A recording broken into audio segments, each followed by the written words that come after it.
Biyyoonni addunyaa danuuni faayidaa fi dantaa ofiitiif kachuu fi fedhiin isaanii biyyoota dahoo taasifachuun socho'aa jiran yeroodhaa gara yerootti dabaluu irratti argama. Keessumaa fedhiin qaxanaa gaanfa Afrikaa irra jiruu fi barbaadamummaan qaxanaa kana yeroo ammaa dabaluu irrattis kan argamu. Kana keessatti Itoophiyaan dantaa fi birmadummaa ofii eeggachuufis sochii taasisaa jirtu dabaluu isaatiin biyyoonni Itoophiyaan akka hin tarkaanfanne takaalan akka jiran hayyoonni kan himan. Gibsiinii fi Sudaanii iji isaan ittiin Itoophiyaa ilaalanii ija sodaati. Sababiin isaa immoo maa'inni waa malee miti. Waa malee miti kan isaan Itoophiyaa jibbanii fi jalqaba irratti Itoophiyaan gaanfa Afrikaa keessaa biyyan koloneeffatamneedha. Biyyan koloneeffatamneedha. Biyya bilisummaa ishee eeggattee waggaa hedduuf aadaa isheetiin hanga yoonaa turteedha.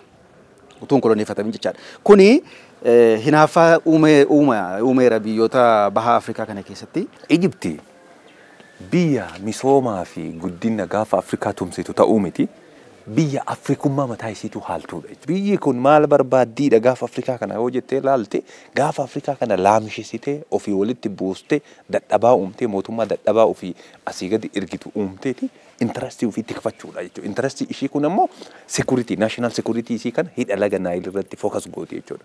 Hojii dippiloomaasii cimaa hojjetamaa jiruunis waldhabdeen yaadaa Somaaliyaa waliin uumamee ture gara nagaa waaraatti dhufuun cimina biyyoota lameenii jabeessuu caalaan nagaa biyyoota lameeniitiifis murteessaa ta'us hayyoonni kun kan dubbatan. Ankara Declaration jedhanii mallatteessan sun at least Somaaliyaa wajjin walitti bu'iinsi dhimma galaanaa sanaan waldhabdeen Somaaliyaa fi Itoophiyaa gidduu hin furamaa jechaadha. Gaanfa Afrikaatiif nagaa waan fidu qaba jedhee yaadaan akka nu badhutti jechaadha. Biyyoonni sodaa ofii qaban irraa ka'uun Itoophiyaa qeequu fi xiqqeessuuf yaalan ofii dhaabbatanii of ilaaluu akka qabanii fi Itoophiyaan qaxanaa gaanfa Afrikaatii fi biyya murteessituu ta'uu hubachuun barbaachisaa akka ta'es kaasu hayyoonni kun. Gaafa Afrikaa keessaa Itoophiyaan jabduu taatee ba'uun baay'ee biyyoota gaafa Afrikaatiif sodaa otoo hin ta'in isaaniif abdii ta'uu qabaadha. Gaafa biyyi biroollee akkasuma baate sana jechuudha sodaa ta'uu kan danda'u nagaa wal dhoogguudha jechuudha. Fakkeenya biyya jiksaniiti nagaaf tasgabbii wal dhooggu. Fakkeenya Suudaan fudhadhu.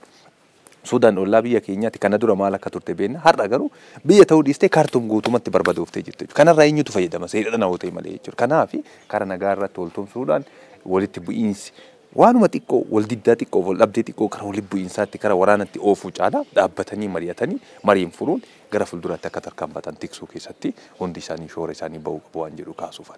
Karri galaanaa Itoophiyaa fi barbaachisaa qofa osoo hin taane birmadummaa biyyattii eeguufis murteessaa waan ta'eef ija kanaan ilaaluunis fala akka ta'e hayyoonni kun kan himan. Ulaa galaanaa gaaf kaaftu military base, naval base kan jennu kun jechuudha. Humna galaana irraatiin jechuudha. Nageenya naannawa sanaa tiksuu keessatti olaantummaa biyya keetii, alaabaa biyya keetii dabbaastee mul'isuu keessatti akkasumas eenyummaa biyya keetii fi ciminuma biyya keetii agarsiisuu keessatti waa hedduu qabata waan ta'eef nageenyummaa keessatti illee shoora olaanaa taphata jedhee ilaalan. Sudaan, Gibs, Jibuutii, Eertiraa, Sudaan, Somaaliyaa, Joordaan dabalatee biyyoota 8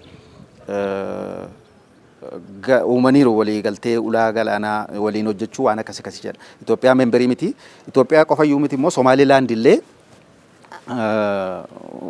wanta sana keessa hin jirtu walii galtee sana keessa. Isa kanarratti illee baay'ee hojjechuun barbaachisaadha. Hayyoonni Faanaa Miidiyaa Korporeeshinii waliin turtii taasisan kun lammiin biyyattii faayidaa dhuunfaa ofii caalaa dhimma biyyaa fi egeree dhalootaa itti fufsiisuu fi dandeettii qabaniin biyya isaanii tumsuu akka qabanis kan isaan dhaaman. Chaayinaa fa dabalatee, Indiyaa fa dabalateeti, har'a Kooriyaa kibbaa fa dabalatee aarsaa guddaa kafalaniiti biyyoonni kun sadarkaa kana kagaan jechuudha. Aarsaa kaffaltu malee jijjiiramni dhufu hin jiru. Aarsaa kaffaltu malee waan gaafii lammiilee sabaaf sablammoota akkasumas eenyummaa keetii biyya kee ol kaastee mul'isuu hin danda'amu waan ta'eef kana gochuu keessatti shoora olaanaa bahu tokkummaa ofii tiksuu nageenya irratti hojjechuu akkasumas dhimma birmadummaa biyyaa dhimma faayidaa biyyaalessummaa kamu waliigaltee wantiidhaaf dhiyeessuu dhiisu. Nama rakkoo furu barbaanna. Kanaaf immoo beektotni roolii isaan taphatan baay'ee barbaachisaadha. Qorannoo gochuudhaani qorannoo yeroo jennu qorannoon waan baay'eetu jira. Qorannoon dinagdee jira, qorannoon siyaasaa jira, qorannoon teekinooloojii jira.